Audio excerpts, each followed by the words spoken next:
kepada kami roh pengertian, supaya kami dapat mengerti dan kami boleh mengalami. Terima kasih Bapak. Dalam nama Tuhan Yesus, kami mengucap syukur dan percaya. Amin. Silakan duduk.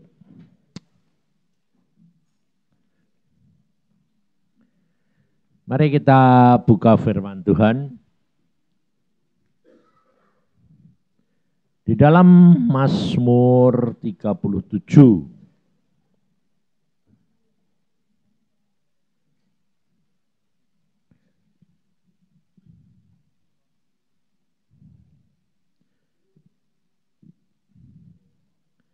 Mazmur 37 ayat yang ke-23. Ayat ini itu sudah sangat terkenal dan semuanya sudah mendengar. Bahkan hafal. Mazmur 37 ayat 23.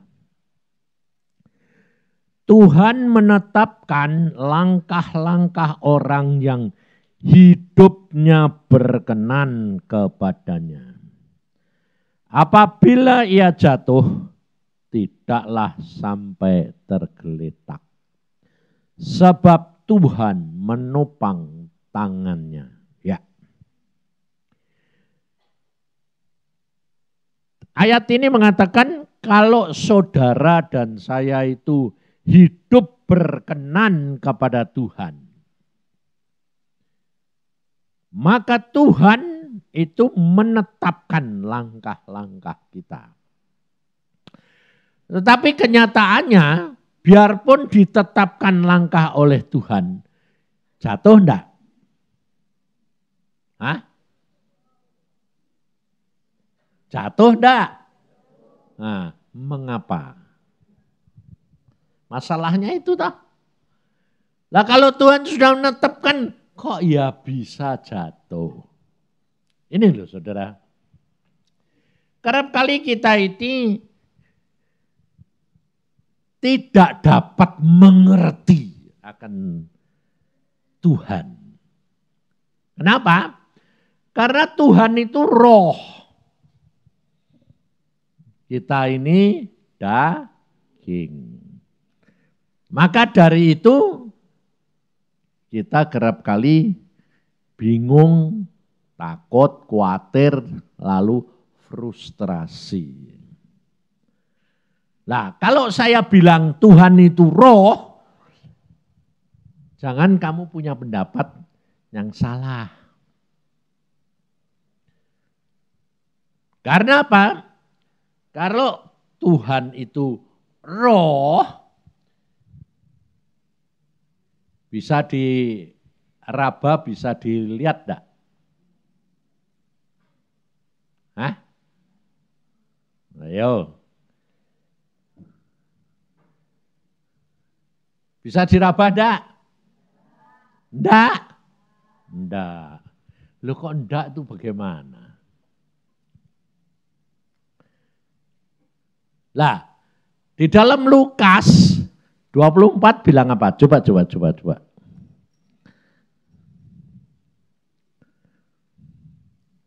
Supaya saudara itu nanti jawab dewek, ya toh. Ngerti dewek, ya toh. Bingung dewek. Lukas 24. Yesus menampakkan diri di dalam kamar.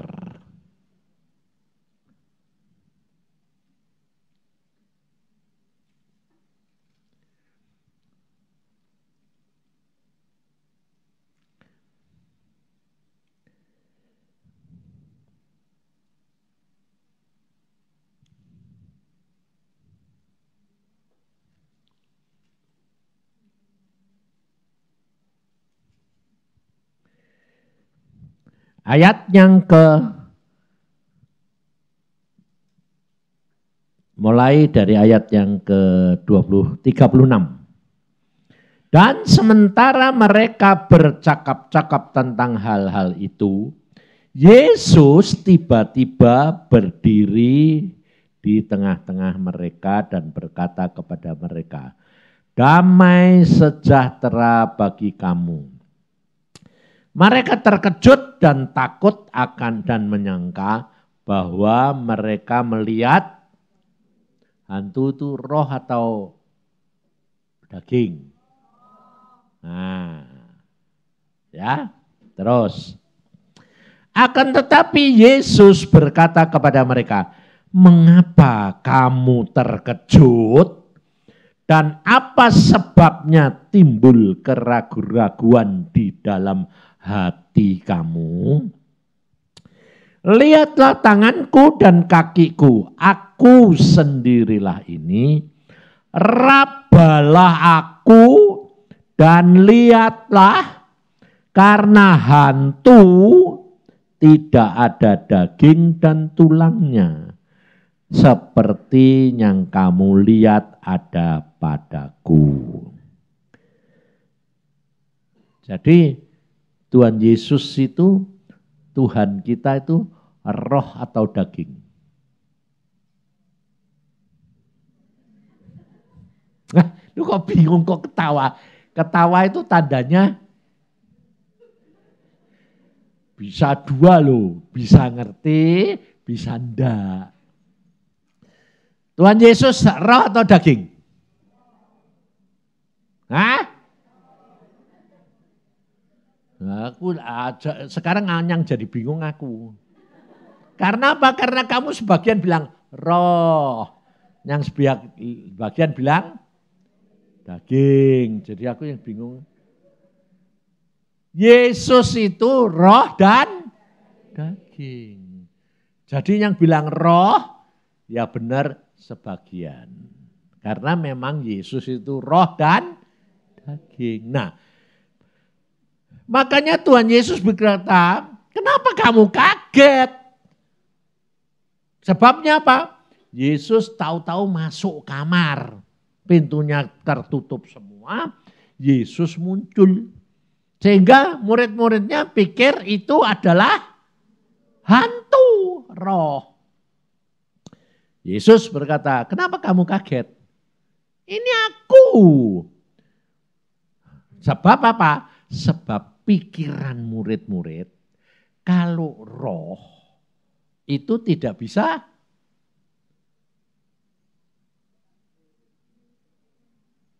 masuk tembus tembok.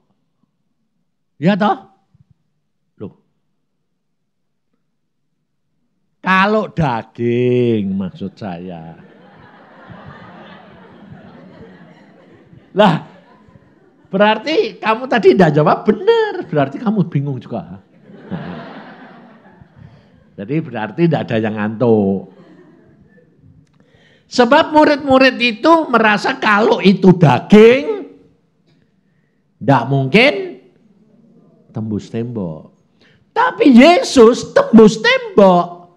Makanya mereka mengatakan itu hantu. Nah, jadi saudara perhatikan. Yang membuat kamu bingung itu apa? Ya toh? Pikiran toh? Yang membuat kamu bingung itu pikiran. Karena apa? Karena kamu sudah punya konsep. Kalau hantu, tidak bisa nembus tembok. Kalau daging, tidak bisa. Ya toh? Nah, padahal Yesus itu roh dan, nah pada waktu dia naik ke surga, dagingnya dibawa apa enggak?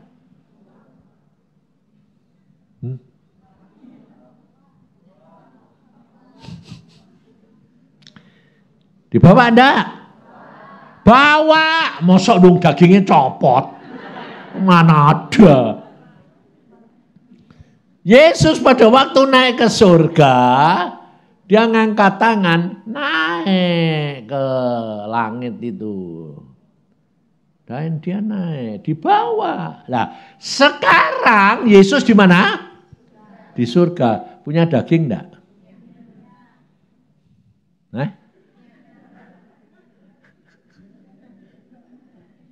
Loh, punya daging enggak? Punya. Tadi katanya di bawah. Lah kalau di bawah ya tetap toh ya. Kok jadi iya bingung.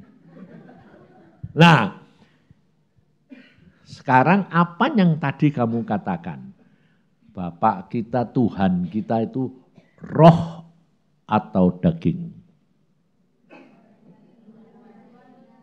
Hah? Roh dan daging. Nah, maka itu kamu harus punya konsep yang lain daripada konsepnya orang dunia. Konsep orang dunia itu Allah kita, Allah itu roh, betul. Tapi kamu harus tahu, betul memang dia roh, tapi roh dan daging. Hanya daging dia sama daging kita, sama enggak? Nah, terus daging dia ada darahnya enggak?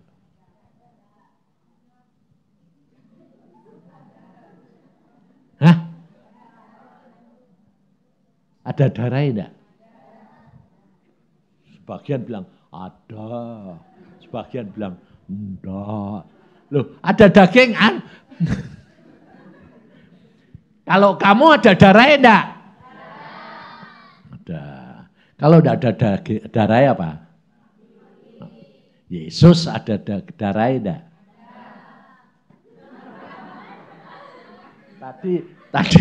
Tadi ngomong bilang enggak ada, setelah saya kasih contoh bilang ada. Itu namanya apa? Itu namanya pelin-pelan. Karena apa? Ya memang pelin-pelan mau enggak ngerti kok Pak. Yesus itu tidak punya darah. Karena di dalam Alkitab dikatakan, ada ayat itu. Daging dan darah tidak dapat mewarisi kerajaan surga. Lah, yang disebut daging yang tidak mewarisi kerajaan surga adalah daging apa? Daging apa?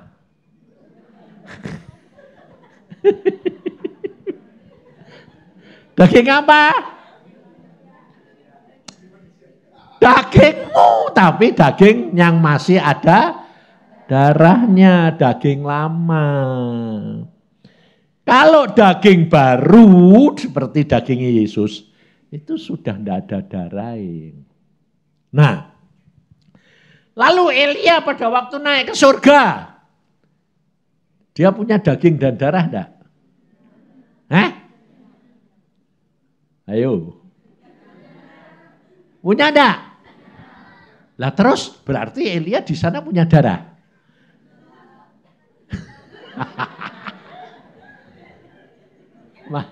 Nah, makanya kamu tuh harus mengerti firman supaya apa? Enggak bingung. Ngerti tidak? Darah itu tidak bisa ke sana. Jadi pada waktu Elia naik, dagingnya diubah. Contohnya nanti kalau kamu naik, kamu nanti ada pengangkatan. Loh, nanti kalau kamu diangkat, Tuhan Yesus datang, kamu diangkat toh? Amin. Kamu punya darah daging enggak? Loh. Bingung. Loh. Pada waktu Tuhan Yesus datang, Ya toh? Kamu diubah enggak? Apanya yang diubah? Nah, darahnya kemana?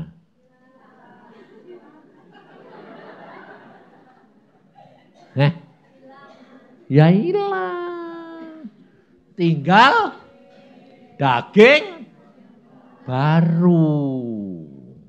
Seperti Tuhan Yesus. Nah, buktinya apa? Kalau dagingnya dan Tuhan Yesus tidak punya darah, Tuhan Yesus lambungnya kan ditusuk. Ya tak? Bolong enggak? Lubang enggak? Hah? Nah, kalau orang itu masih punya darah, ditusuk, darahnya ngocor toh? Terus kalau sembuh, nutup enggak? Tapi kalau itu tidak ada darahnya, sembuh, bolong.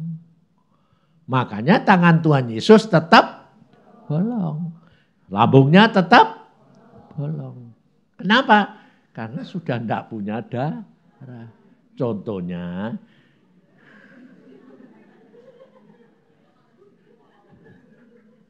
sebab penyembuhannya itu melalui darah. Ngerti? Jadi kamu harus mengerti ya toh. Nah, lalu Alkitab ngomong, jangan kamu makan darah. Karena darah itu adalah nyawa. Ya toh? Nyawa. Nah, jadi kalau darah hilang, nyawanya kemana?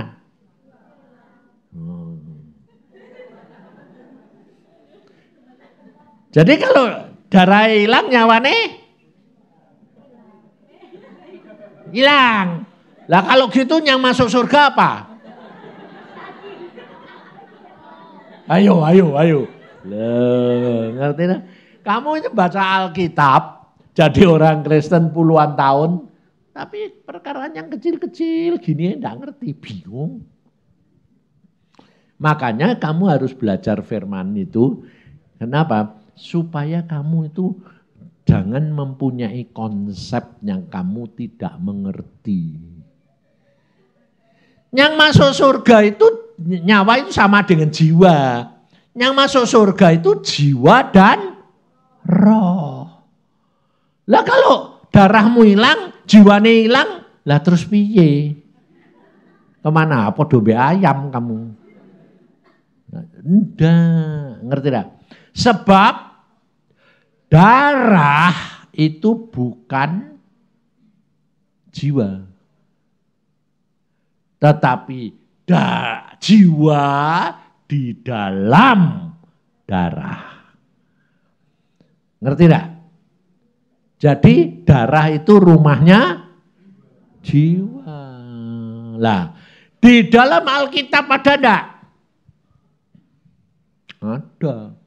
Cuma satu ayat di seluruh isi Alkitab yang mengatakan jiwa ada di dalam darah. Hampir semuanya mengatakan secara global, sebab Alkitab berkata, firman berkata, jangan kamu makan darah, karena darah itu ada nyawa. Nah, maksudnya itu bukan begitu. Karena darah di dalam darah ada nyawa. Ngerti tak? Makanya itu. Kalau kamu tidak baca Alkitab terus-menerus, kamu tidak akan bisa mengerti. Karena contohnya darah di dalam, jiwa di dalam darah. Seluruh Alkitab segitu banyaknya cuma satu ayat. Nah kamu rata-rata bacanya lebih-lebih kalau ya toh sudah ngantuk bacanya kebut. Bahkan kadang-kadang dilompati. Ya. Lebih-lebih kalau sudah ngantuk bacanya bin anak ini anak bin apa. terus lempar wae, yang diinget binnya. Maka dari itu kita harus belajar ya. Nah, kita ini terdiri dari roh, jiwa, dan tubuh. Nah, Tuhan berkata, Tuhan menetapkan langkah-langkah orang yang hidupnya berkenan. Nah, jadi yang menjadi kuncinya adalah kamu harus hidup berkenan. Nah, bagaimana untuk hidup berkenan? Sebab kita ini ternyata punya karakter yang sudah terbentuk hampir semuanya jelek. Mana ada orang karakter yang baik? Tidak ada. Termasuk hamba-hamba Tuhan. Makanya Tuhan Yesus berkata, kamu tidak boleh menghakimi. Karena apa? Orang yang kelihatan di luar baik belum tentu nantinya di dalamnya. Sebab banyak yang pura-pura. Makanya sendiri-sendiri hidup dengan Tuhan. Jangan menghakimi, berarti apa? Jangan lihat orang itu baik, jadi aku berharap pada dia. Itu kamu pasti kecewa. Atau itu orang kok jelek kayak gitu, kamu kecewa. Kamu berdosa kepada Tuhan. Jadi gini, kalau kamu tidak punya sifat cuek, bercueklah sedikit. Tapi kalau kamu punya sifat cuek, jangan cuek. Anehnya di situ. Ini kehidupan kekristenan itu begitu itu.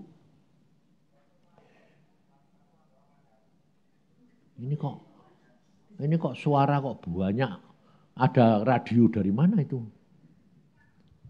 Nah itu cerita-cerita dewek itu. Jadi saudara belajar firman Tuhan itu ya toh. Kita hidup dari roh, jiwa, dan tubuh. Nah, yang penting saudara ini berkenan kepada Tuhan. Untuk berkenan kepada Tuhan, kau harus belajar firman dan menghadap kepada berkomunikasi, bergaul karib dengan Roh Kudus. Sebab orang belajar firman tidak mungkin kamu sekolah teologi, sekolah doktor sekalipun tidak mungkin mengalami firman secara utuh. Kenapa? Karena tidak ada orang yang mengerti sifat perangainya Allah. Sekarang contohnya saja. Kamu hidup di Indonesia. Sebagian besar saudara kita dari Ismail menyebut Tuhannya itu Allah. Kamu juga nyebut Allah. Makanya di Malaysia sekarang dilarang orang Kristen menyebut Allah. Nah, lalu orang Kristen nyebutnya siapa? Hah? Pasti kamu nyebutnya Yesus, ya toh? Nah, padahal orang Filipina, orang Amerika Latin yang namanya Yesus banyak. Ayo, jadi bingung toh? Loh, sebabnya apa? Sebab mereka itu pada ribut karena apa? Setan itu memang jahat luar biasa. Tipu muslihatnya itu luar biasa. Supaya kamu dibikin bingung di dalam dunia sehingga tidak berkenan kepada Tuhan. Padahal kalau kamu baca dari ayat permulaan aja, Musa pada waktu ditanya, tanya sama Bapak, kalau aku nanti ditanya orang Israel, siapa yang mengutus kamu? Hah? Aku yang diutus aku.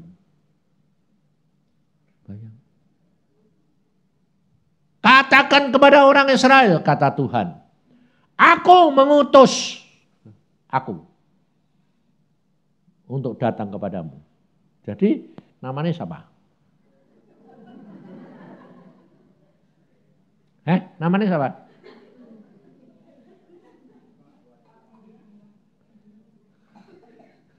Nah itu masalahnya. Karena dia adalah yang pertama dan yang akhir. Jadi yang ngasih nama siapa? Nggak ada. Lah kamu ada, namamu siapa? Frankie. Yang ngasih siapa? Mamai. Lah ini tidak ada mamai. Apa dia bilang, aku Frankie, tidak bisa toh. Aku ya adalah aku. Siapa kamu? Ya aku. Ya, makanya itu jadi kamu tidak perlu bingung.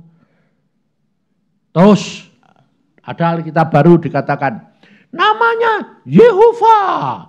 Itu kan bahasa Ibrani. Tuhan menyatakan dia memakai nama Ibrani sama di sini.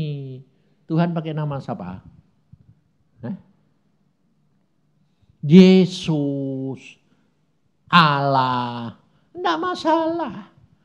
Tapi kalau kamu nanti ketemu dia sendiri, dia kadang-kadang di dalam Alkitab bilang, aku adalah Bapa yang Maha Kuasa. Namanya disebut Allah yang Maha Kuasa, Bapa yang Maha Kuasa, penasehat ajaib. Jadi namanya siapa? Banyak. Selain lagi, aku adalah hikmat. Namanya siapa? Ya kenapa ribut? Makanya itu jangan pusing perkara-perkara gitu. Yang penting kamu bagaimana aku bisa berkenan kepada Tuhan. Kalau saudara dan saya bisa berkenan, maka dia menetapkan. Nah maksudnya menetapkan itu bukan A, B, C, D gitu. Jadi jangan salah ngerti lagi. Lah kalau ditetapkan kok masih bisa jatuh. Karena apa? Karena ada free will. Tuhan menetapkan kerja Roh Kudus itu gini. Dia memberikan saran, mengarahkan, tapi dia tidak menentukan.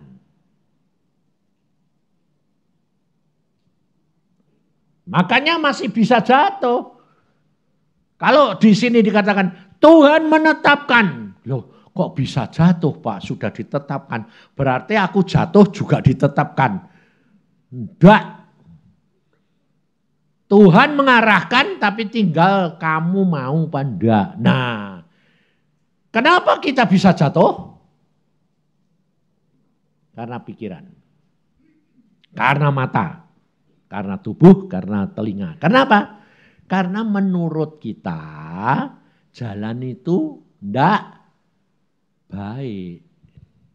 Sehingga kita enggak mau nurut. Jatuh. Contohnya saja, gampang. Kamu mau beli barang, ya toh? Kamu mau beli barang. Pertimbangan kamu tentang kamu beli barang itu tergantung matamu, tergantung telinga, tergantung pikiranmu enggak? Ya toh? Contohnya kamu mau beli perhiasan, dilihat. Bagus. Padahal seandainya kalau kamu pakai kaca pembesar, dalamnya ada cacatnya. Tapi karena matamu kan enggak besar. Jadi dari luar kelihatan bagus. Nah, seandainya kamu itu mau beli barang berdoa, Tuhan Roh Kudus, aku kok ketarik barang ini. Boleh enggak aku beli? Nah. Kira-kira Roh Kudus mengarahkan enggak? Ngarahkan. Ngarahkannya bilang, kamu kepengennya gini ya. Mbok ngomongnya gini loh Tuhan. Boleh? Enggak. Jadi aku udah bingung. Tapi dia kadang-kadang ngarahkannya bilang, ngomongnya gini, apa ndak kemahalan? Apa ndak ada yang lebih baik, yang bagus? Terus kepingin ini oh Tuhan. Nah, kalau gitu, akhirnya kamu beli ndak? Beli, kamu paksa. Kalau sudah dibeli, bawa pulang, pedonis ditunjukin yang ahli. Wah ini sih harganya murah. Kenapa? Cacat. Nah terus kemudian, loh kenapa kok cacat? Lah ini dilihat dari mata pakai pembesar. Oh, Tuhan kok tidak ngomong dulu. Nyalain Tuhan lagi. Ya toh? Maka dari itu kamu harus belajar. Tuhan Yesus menghendaki bagaimana kamu hidup berkenan. Tuhan itu tidak susah-susah. Tuhan hanya mau apa? Pakai iman. Iman itu percaya akan sesuatu yang belum kelihatan. Jadi kamu mau beli itu tinggal ngomong aja. Tuhan, aku kok tergerak mau beli ini, kepengen ini. Boleh enggak? Kalau Tuhan rasa-rasanya sudah enggak jadi. Sudah. Nah, tapi kerap kali enggak bisa ngerti Pak. Karena apa? Ngomongnya itu enggak jelas. Lah enggak jelas sebab apa? Sebab kamu timbang-timbang pakai pikiran. Enggak bisa. Makanya itu saya bilang, cobalah kamu bergaul karib sama Tuhan. Nah caranya bagaimana? Tuhan berkata, kalau kamu setia perkara kecil, kamu akan diberi tanggung jawab yang besar. Setia dalam perkara kecil apa? Dalam segala perkara, bicaralah dengan dia. Nah, banyak orang bilang gini, masa mau makan aja ngomong ini boleh makan enggak? Loh maksudnya itu enggak gitu. Yang penting itu sikap hatimu ini loh. Hatimu itu nurut Tuhan, membutuhkan dia, mengagungkan dia. Nah dalam segala perkara kamu bicarakan dengan dia. Itu Tuhan suka. Nah itu caranya belajar mesti perkara kecil. Harus perkara kecil sembarangan. Nanti kamu lalu lama-lama jadi peka. Kedua, jadi mengerti caranya Tuhan. Contohnya saya ngalami berkali-kali, saya sudah bergaul dengan Tuhan itu dari kecil umur 12 sampai sekarang umur 72. Jadi sudah 60 tahun. Kadang-kadang itu tidak bisa ngerti, tidak bisa dipikirkan. Makanya saya bilang, tambah lama tambah kenal engkau itu tambah bodoh Tuhan. Tidak tambah pinter. Tuhan bilang, justru itu yang benar. Loh, kenal engkau tambah lama tambah bodoh, justru itu benar. Ya, aku cari orang bodoh. Nah, lalu kamu mikir, kalau gitu jadi orang bodoh aja. Tidak bisa, karena Tuhan senang orang pintar. Lah kok yang bodoh dicari? Bodoh terhadap Allah, pintar terhadap manusia. Jadi makanya itu banyak hal tidak ngerti. Satu saat ada orang ngasih saya jam tangan emas, oleh-oleh dari Amerika. Saya pakai, wih bagus ya toh, wong all gold. Setelah saya pakai bagus, saya bilang, bagus ya Tuhan. Dia enggak jawab bilang, aku enggak suka. Dia jawabnya sama persis omongan saya. Bagus ya Yusa. Saya sudah ngomong, wih bagus ya Tuhan. Dia balesi. Bagus ya Yusa. Ayo, ya kamu harusnya seneng ya bilangnya, memang Tuhan. Iya toh? Tapi nadanya dia saya tahu. Kayak orang bahasa Jawa itu ngelulu. Tahu. Apa ya? Bahasa sini apa sih ngelulu itu? Nyindir. Aku bilang, wih bagus Tuhan. Dia bilang, bagus ya Yusa. Aduh. Ya wis tak copot, tak lepas lagi. Tak balikin sama orang ini. Nah, loh kenapa Pak? Kasihkan hamba Tuhan yang lain. Kenapa? Ayo aku jawabnya apa?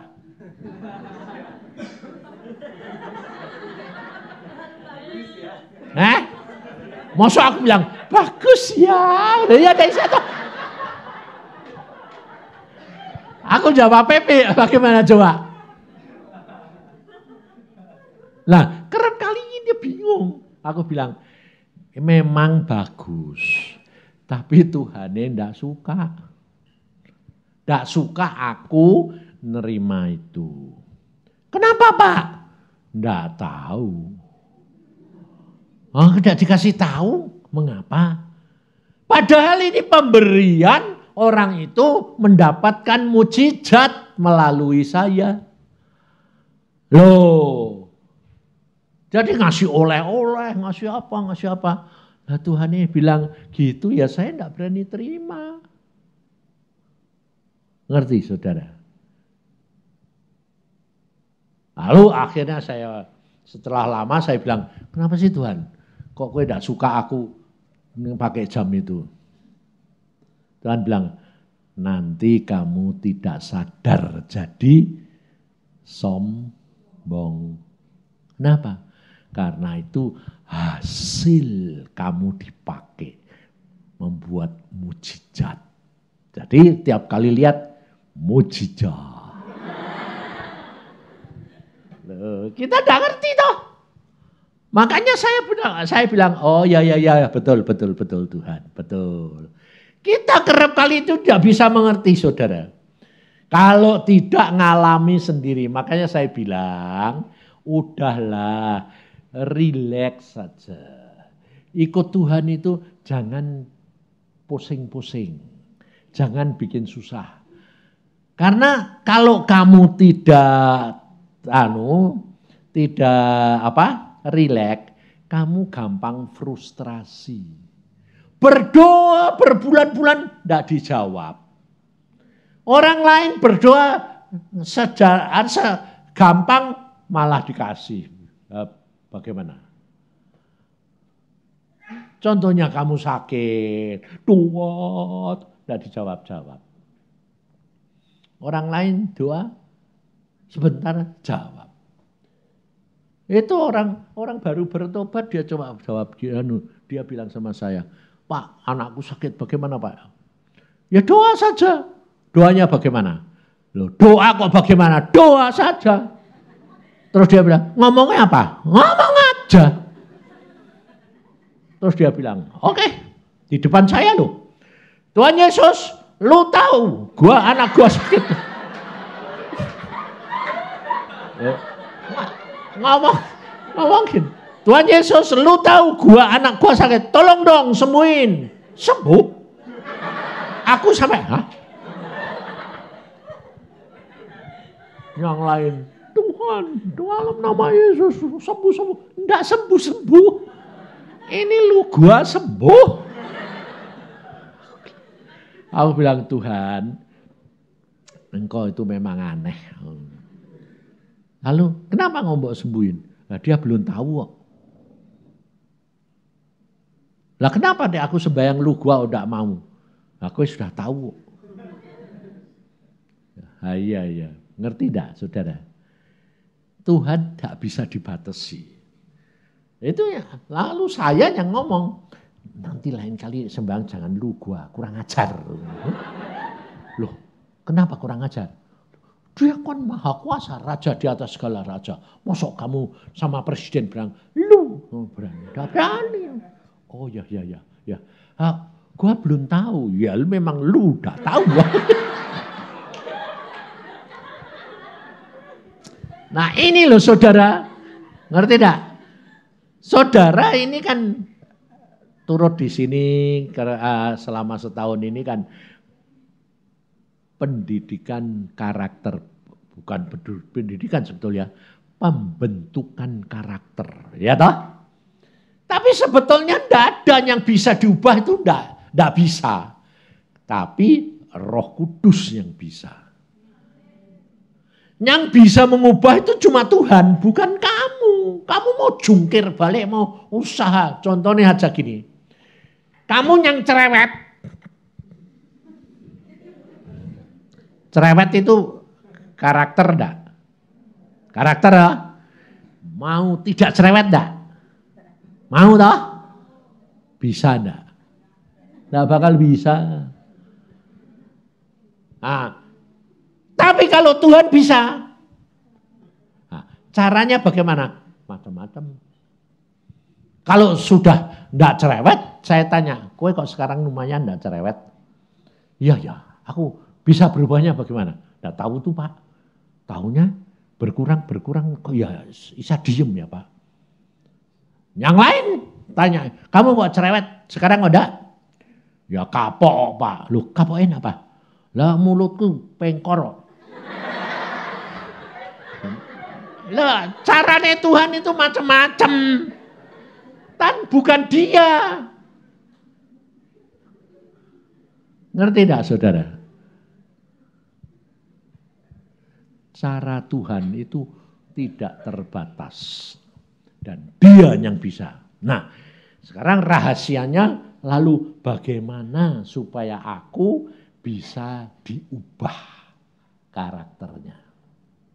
Nah, usaha bagian kamu itu cuma hanya baca Alkitab, berdoa, minta tolong dia, dan kamu rindu mau diubah. Bagian kamu cuma itu. Tidak ada yang lain. Ya ditambah dengan usaha. Oke, tapi itu tidak nolong.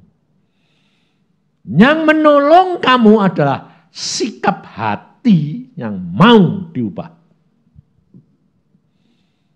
Dan pasti Tuhan ubah. Karena itu saya alami sendiri. Saya orangnya itu diktator, disiplin, memerintah, tidak mau kalah. Tapi sekarang ngalah, nerima, dimaki orang ketawa. Saya bilang, loh kenapa saya bisa gitu ya? Tidak tahu saya. Kok bisa? Ya karena bergaul dengan Tuhan. Nah caranya Tuhan mengubah bagaimana? Ya aku tidak terasa itu tahu-tahu sudah berubah. Saya tapi harus mengalami satu peristiwa. Contohnya saya melayani seorang. Menurut saya sudah melayani sebaik-baiknya. Bertahun-tahun. Satu saat sudah berhasil, saya ditendang. Saya marah. Tuhan berkata, jangan marah. Ayo, buat apa melayani model kayak gitu? Saya bilang, Tuhan bilang gini, kalau kamu dihina karena namaku, upahmu besar di surga. Loh, jadi kalau kamu marah, kamu udah dapat upah apa-apa. Oh ya situ ya lebih baik tidak marah ya. Jadi punya upah di surga. Iya, jadi kalau dimarahi kamu mesem aja ketawa. Upahku besar, upahku besar. Loh, cara Tuhan itu macam-macam. Sebaliknya ada orang datang pada saya. Dia datang dari Jakarta loh itu. Jauh-jauh. Orang kaya raya. Datang perempuan kan kelihatan, kaya apa miskin kan kelihatan. Orang laki tidak begitu kelihatan. Kalau perempuan tidak mungkin. Ini merahasiakan tidak mungkin. Model potongannya, kulitnya aja kelihatan.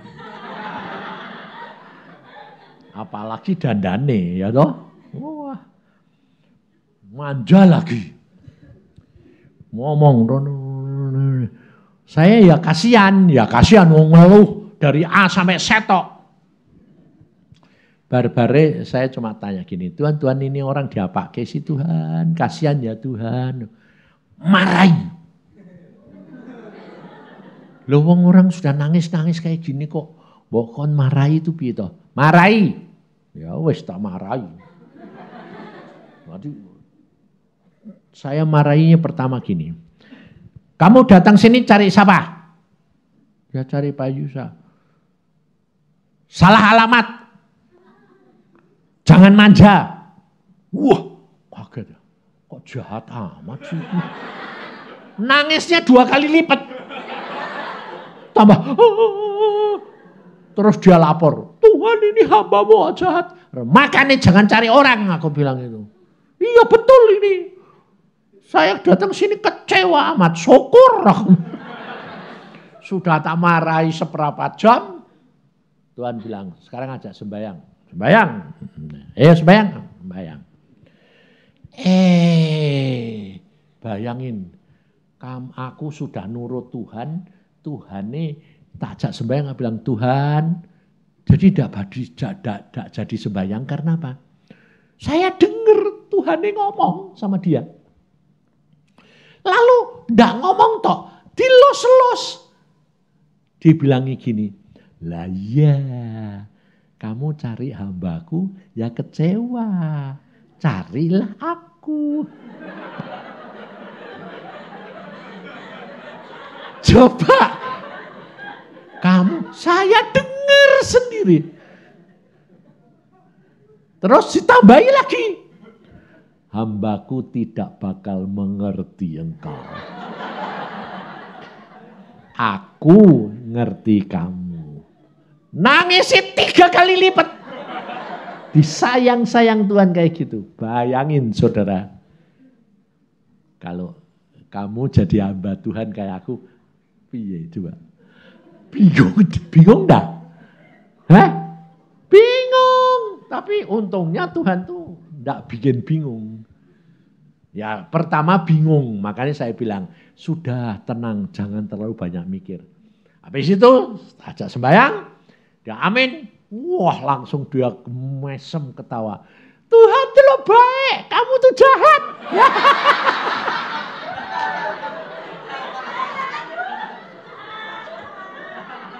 Wah habis itu dia langsung ngomong segala macam. Pulang.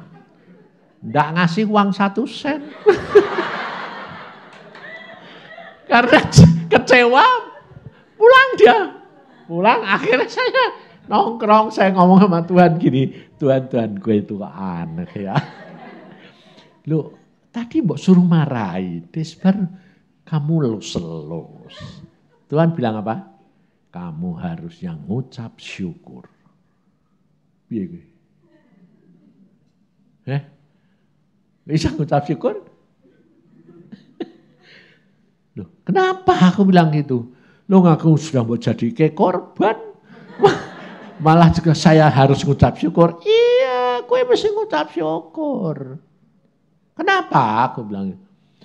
Kalau dia itu mepet sama kamu, dia bergantung sama kamu,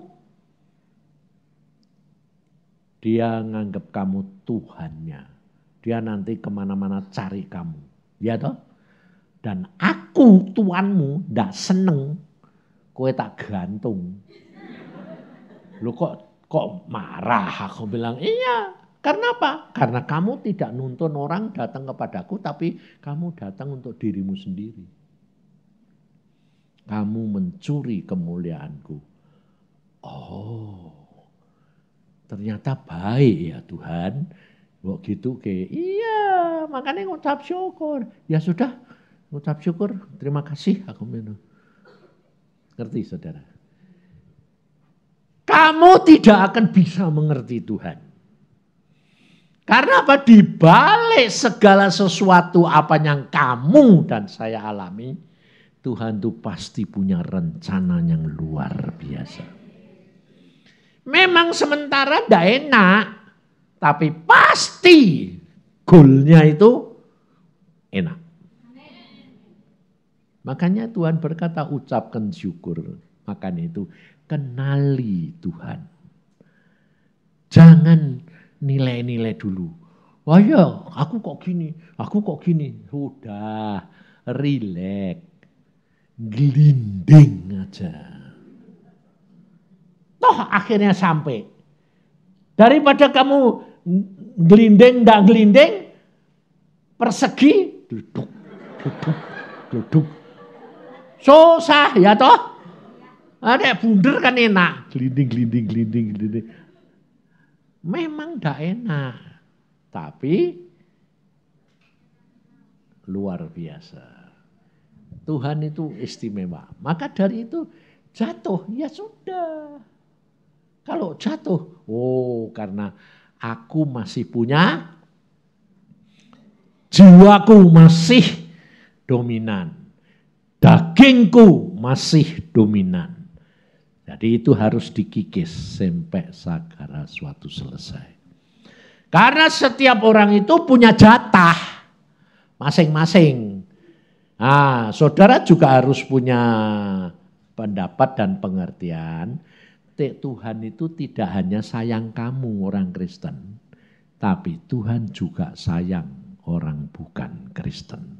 Ngerti? Nah, sehingga kamu nanti tidak kecewa. Tuhan itu sayang semua orang. Tapi kalau kamu bisa berkenan kepada Tuhan, ini bedanya di sini saudara. Di sini Tuhan berkata, kalau kamu berkenan, kalau sayangnya Tuhan sama semua orang. Sayangnya sama, tapi yang membedakan itu kamu bisa berkenan sama Tuhan apa enggak. Sebab di dalam 1 Korintus 2 ayat yang 9 itu yang jelas-jelas dikatakan, apa yang tidak pernah timbul dalam hatimu, nah itu yang saudara itu harus perhatikan dan pegang. 1 Korintus 2 ayat 3. 1 Korintus 2 ayat 9 ya. Sudah ngapal semua ya. Apa yang tidak pernah dilihat oleh mata dan tidak pernah didengar oleh telinga dan yang tidak pernah timbul di dalam hati manusia, semua yang disediakan Allah untuk mereka yang mengasihi Dia.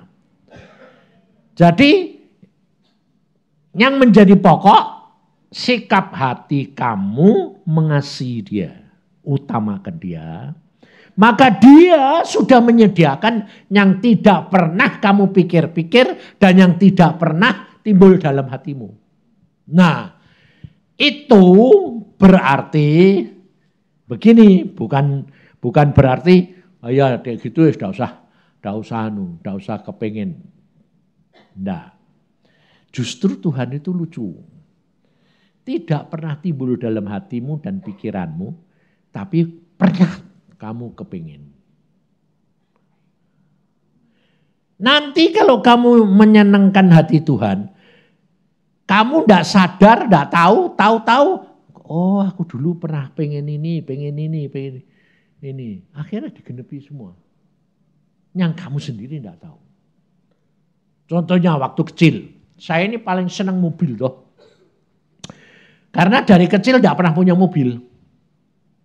Bapakku kaya, tapi tidak pernah mau beli mobil. Kenapa? Karena dia orang bisnis, hitungan. Punya mobil itu rugi.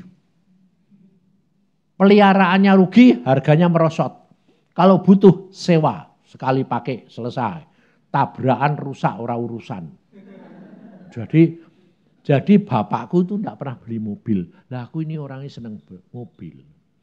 Jadi pada waktu saya sudah kawin, sudah kerja sendiri, punya mobil, bapakku bingung.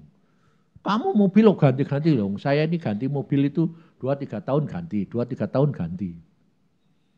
Saya ganti mobil itu selama hidup saya itu 15 kali. Jadi memang senang, Papa bilang, kamu ganti mobil lagi? Iya, aku senang mobil. Buat apa? Ya enggak apa-apa. Wong namanya senang, ya namanya senang. Nah, saya enggak sadar kalau dulu tuh saya senang Mercy. Karena apa? Karena prestis, karena ya awet, karena bagus gitu. Saya enggak pernah beli Mercy. Sejak saya umur 70, Tuhan bilang, Yusa, kamu ini sudah tua. Loh, katanya umurnya sampai 80. Iya, tapi kamu sudah 70. Udah waktunya enggak kebut-kebutan. Lah terus kenapa?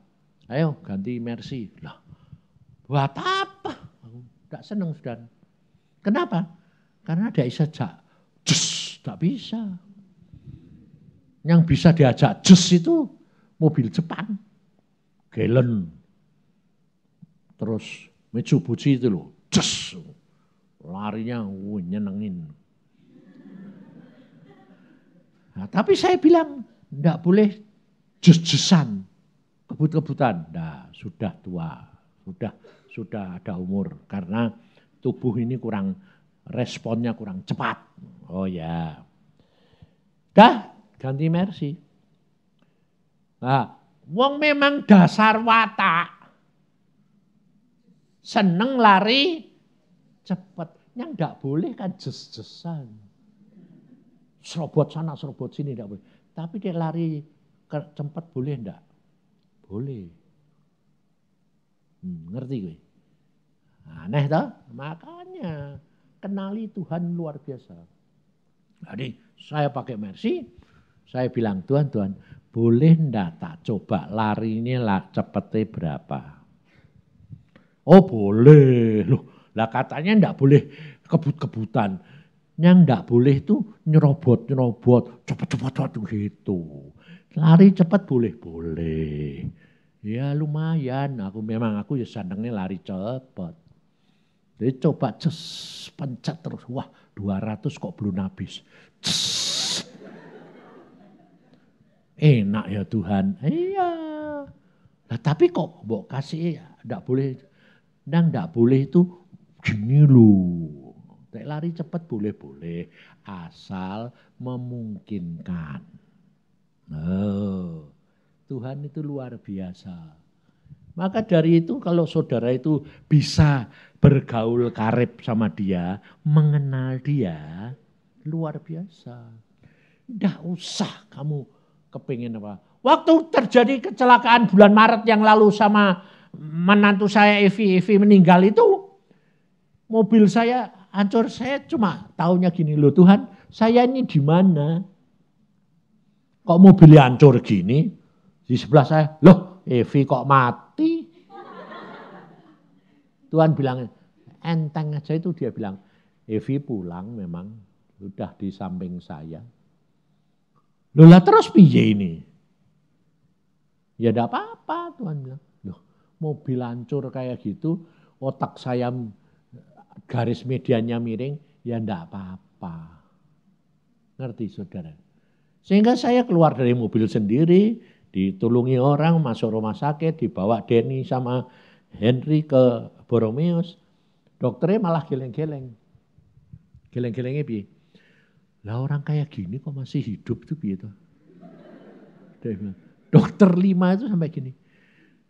Di waktu di foto, di scanning, uteknya miring.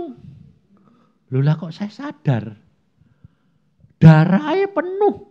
Loh kok iseh sadar. Wong 50 cc aja sudah koma, ini masih ngomong-ngomong. Langsung ditanya, pusing? Enggak. Lah matamu itu darahnya telur-telur. Iya, aku bilang. Pusing? Enggak. Matanya bisa lihat? Bisa. Sampai saya itu diuji kayak anak SD. Ini berapa? Ya 1. 2 tambah 5 berapa? Ya 7. 7 tambah 5? Ya 12. Loh kamu ini bagaimana sih dok? Aku bilang gitu. Loh lah aku sih bingung kok sekarang. Loh bingungin apa? Lah orang kayak gini kok masih hidup tuh. Loh itu Tuhan saya bilang. Enggak pusing? Enggak. Sampai dia bilang gini. Ada orang telepon itu, direktur sampai itu. Pak bisa makan enggak? Loh, kenapa enggak bisa? Loh orang gegar otak itu enggak bisa makan Pak. Loh aku bisa makan kok. Apa enggak gegar otak? Gegar otak. Lah kok bisa makan? Lah ya enggak tahu. Pokoknya aku kepengen makan. Makan apa? Makan gulai lah. Hah? Loh, sampai otaknya sudah beres? Sudah. Dan dokter mengatakan saya paling sedikit 6 bulan baru normal. Saya bilang, gendeng kok 6 bulan baru normal ya orang normal tuh ya aku. Loh, soalnya itu untuk mengembalikan geseran otak aja susah. Kalau mau cepat dibentur lagi, mati kopior aku. Bodol aku bilang gitu. Wong benture ini dari mana enggak tahu. Tahu-tahu miring aku bilang gitu. Tapi saudara tahu, saya cuma tiduran dalam waktu 3 hari di foto lagi. Sudah lurus. Cara Tuhan luar biasa. Maka dari itu hidup tuh rileks. Nah, kemudian saya enggak mikirin mobil saya itu. Enggak. Cuma saya ditujuin sama Denny fotonya. Hah? Mobilnya kayak gini loh Pak. Hah? Oh kok kayak kerupuk gini. Ya ini diapain ya? Ya enggak bisa diapa-apain Pak. Wong sudah gepeng kayak gini. Ambiar gini. Ya sudah. Udah saya cuma bilang. Udah Tuhan terserah kamu. Ya enggak punya pikiran gini. Nanti pakai mobil apa ya? Nanti ganti apa ya? Enggak. Alkitab kan ngomong. Enggak usah mikir. Enggak usah kepingin. Sudah disediain. Jadi ada orang datang tahu-tahu. Tilek. Orang ini tilek. Karena apa? Baru kenal 2 minggu. 2 minggu dia datang ke rumah saya. Belum pernah kenal, belum pernah ketemu. Ngobrol. Tanya-tanya firman Tuhan, terus bagaimana bergaul dengan Tuhan, saya ajarin, udah pulang. Kemudian dengar saya kecelakaan, dia tilek. Bagaimana Pak? Hah? Jadi dia tilek. Saya bilang, enggak apa-apa, baik. Baik Pak, baik. Lah kok kayak gitu Pak, matanya oh ya ini juga otaknya ini masih penuh darah. Enggak dioperasi Pak, enggak. Kenapa? Enggak tahu, dokternya takut mungkin dioperasi malah mati. Tahu-tahu Billy, Pak kenapa? Bapak nanti ganti mobil. Mau pakai ganti mobil apa Pak? Kenapa? Saya bilang kok tanya saya. Karena saya dengar sendiri dari Tuhan. Untuk pertama kali saya itu selama hidup baru dengar suara Tuhan. Saya mau masuk kamar ini Tuhan bilang. Kamu beli mobil buat dia, Yusa. Jadi saya tanya Bapak mau beli pakai mobil apa? Aku bilang, kamu kan dengar dari Tuhan, suruh beliin saya. Iya. Sudah, kembali tanya Tuhan. Mobil apa Tuhan? Jangan tanya saya. Kenapa? Kalau tanya saya nanti keinginan saya bukan maunya Tuhan. Oh ya. Pulang. Lusa balik lagi. Bapak suruh ganti Mercy lagi. Hah? Mau diganti Mercy baru lagi? Iya. Tanya lagi. Mau tipe yang mana? Tanya Tuhan. Aku bilang jangan tanya saya. Kalau asuransi kan punya saya E260. Digantinya E260 ya toh. Saya bilang tanya Tuhan. Oh ya. Datang lagi lusa. Bapak suruh pakai Mercy yang baru. Tipe yang lebih tinggi. Loh. Ada tipe lebih tinggi banyak aku bilang. Yang 500 ada, yang berapa. Ini ada baru Pak. Apa? E260. Mesin ini tambah gede. Loh. Orang-orang sudah bilang aku ngebut. Malah ditambahi yang gede lagi. Apa suruh ngebut? Nah ini aku bilang. Nah, terus saya bilang Tuhan yang mana? Yaitu E260, E280. Itu baru keluar, baru bulan Desember keluar. Ya sudah itu saja. Warna apa Pak? Saya tanya istri saya, kalau aku kepengen hitam, tapi istri saya enggak mau tuh, kayak mobil jenazah katanya. Ya sudahlah, pakai yang silver saja. Oke Pak, ya sudah, wes gitu toh. Ya enggak ada pembicaraan selanjutnya. Tahu-tahu hari Senin saya pulang, hari Jumatnya mobil masuk garasi. Bukan dikendarai loh, keluar dari trailer, gelinding, 0 kilometer. Loh ini belum jalan, belum Pak. Karena enggak boleh jalan, harus masuk garasi Bapak, 0 kilometer. Harganya berapa? Oh, aku mau jadi tanya. Oh ini harganya 950 juta. Oh. Kok sak lihat? Iya Pak, dibayar kontan? Kontan? Sampai cucu saya bilang, Kong, kalau engkong dikasih duit mau beli ini? Enggak mau. Kenapa Kong? Enak duitnya.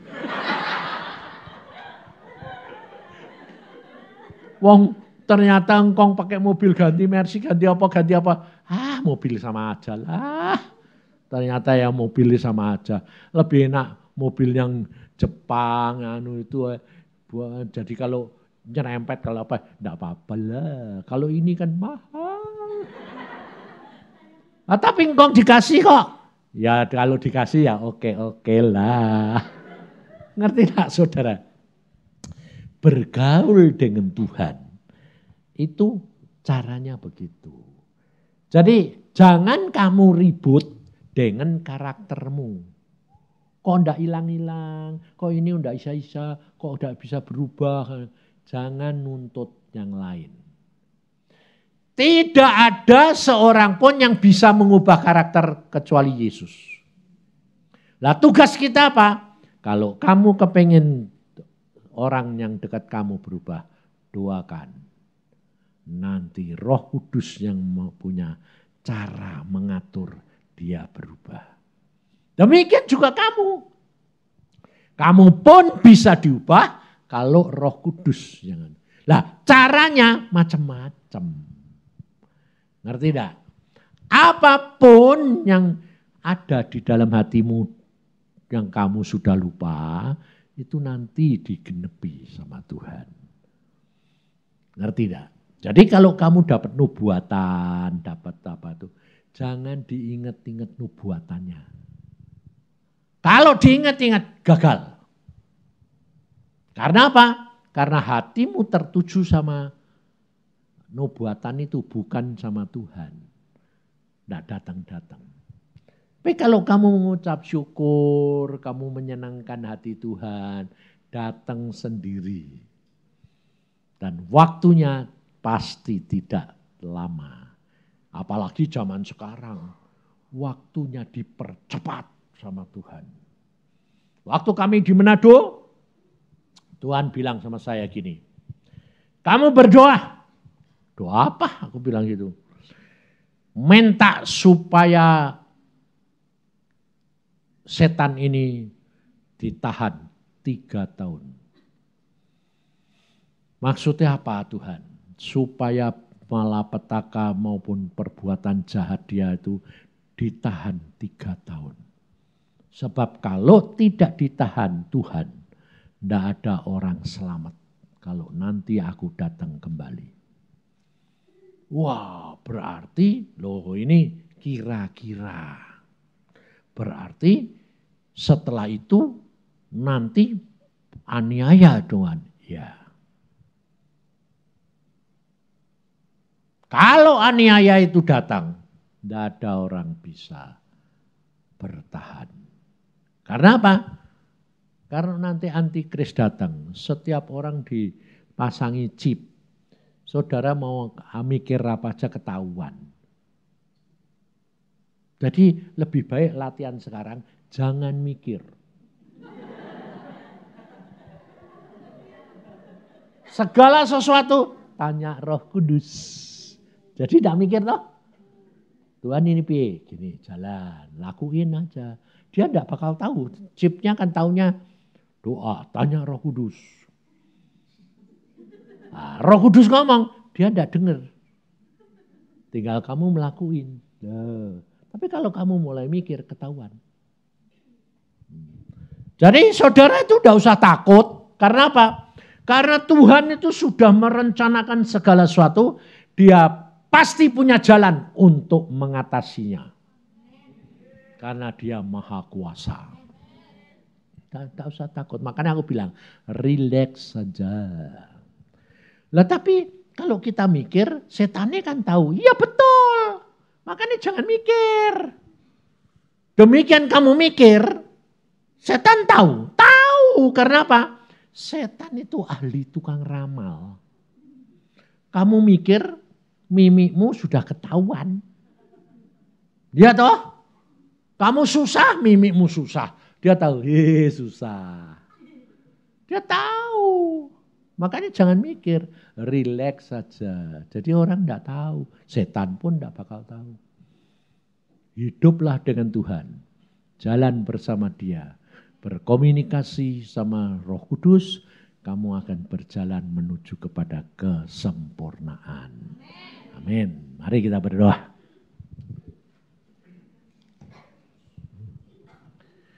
Tuhan, hamba-Mu sudah sampaikan untuk mengajar, membawa anak-anak-Mu lebih dekat kepadamu dengan berkomunikasi dan bergaul karib dengan Engkau, sehingga mereka mengalami secara nyata dengan Engkau dan tidak dibingungkan, dikacaukan oleh si setan yang jahat.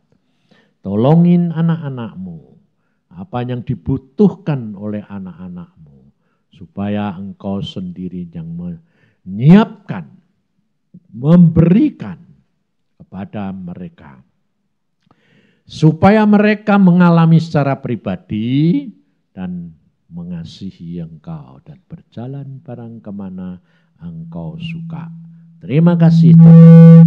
Dalam nama Tuhan Yesus kami percaya dan mengucap syukur. Amin.